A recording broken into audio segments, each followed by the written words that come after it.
Magandang araw sa iyo. Merong tayong kwento ngayon galing mismo sa iyo.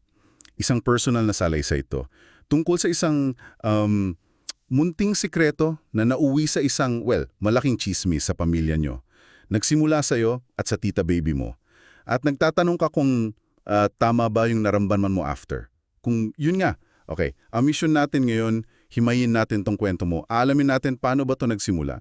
Tsaka paano nabuo yung mga akala versus yung totoo, at ano yung naging epekto sa inyo bilang pamilya. Sige, umpisahan na natin. So, eto na, nagsimula raw to sa pagiging mapanuli mo, no, kay tita baby mo. Napapansin mo raw kasi siya, laging may kausap sa phone, medyo patago pa raw minsan.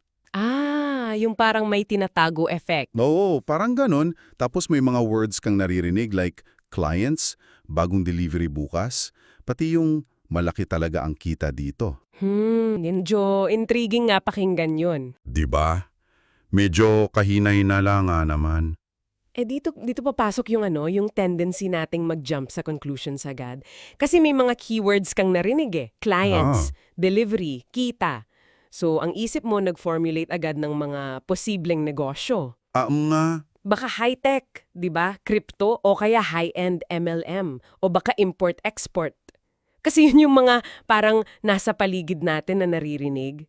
Pinupunan natin ng sarili nating assumptions, yung mga patlang kumbaga. Totoo. Ang dali nating gawin yan, no? Konting clue lang.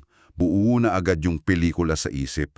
At dahil nga sa curiosity mo, tsaka yung mga teorya mo, ayun na, naikwento mo sa pinsan mo. Sa isang family gathering pa naman. O timing? O nga simple lang naman daw yung pagkakakwento mo. Parang, uy, si tita baby mukhang may bagong malaking business ha?